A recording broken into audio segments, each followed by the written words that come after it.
Di tengah ketegangan Jepang dan Cina, Perdana Menteri Jepang Sanae Takaichi menunjukkan kedekatannya dengan Presiden Amerika Serikat Donald Trump.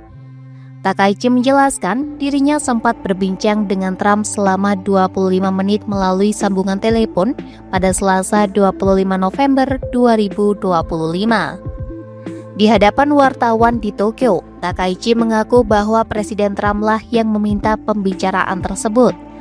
Selain itu, ada 3 poin pembahasan yang terjadi dalam perbincangan tersebut. Salah satunya adalah Cina. 先ほどトランプ大統領からの、お申し出によりまして電話会談を行いました。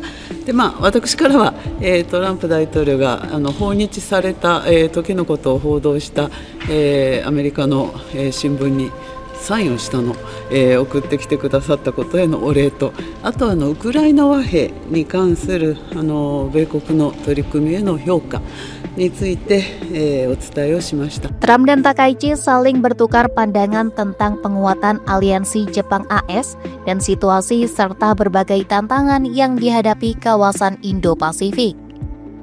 Presiden Trump bahkan menjelaskan situasi terkini hubungan AS-Cina, termasuk pertemuan puncak keduanya baru-baru ini.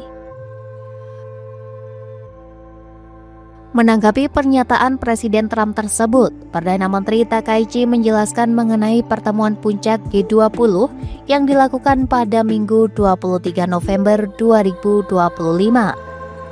Kedua pemimpin negara itu menegaskan bahwa Jepang dan AS akan terus bekerja sama secara erat dalam menghadapi situasi internasional saat ini. Trump juga menyatakan kepada Perdana Menteri Takaichi bahwa sebagai sahabat Jepang, ia bersedia menerima telepon dari Perdana Menteri kapan saja. 現下の国際情勢の下で、先般のトランプ大統領の訪日、に続きまして日米間の緊密な連携を確認できたと、思います。で、トランプ大統領からは、私とは極めて、親しい友人であり、いつでも、電話をしてきてほしいというお話がございました。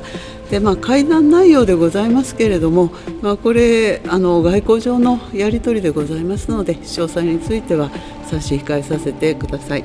Sebelumnya pada 7 November 2025, Perdana Menteri Jepang Sanae Takaichi menyatakan di hadapan parlemen bahwa setiap serangan Cina terhadap Taiwan secara hukum dapat dianggap sebagai situasi yang mengancam kelangsungan hidup Jepang.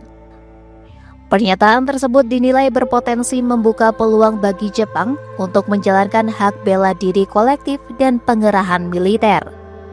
Cina pun bereaksi keras dan menuntut Jepang menarik pernyataan tersebut.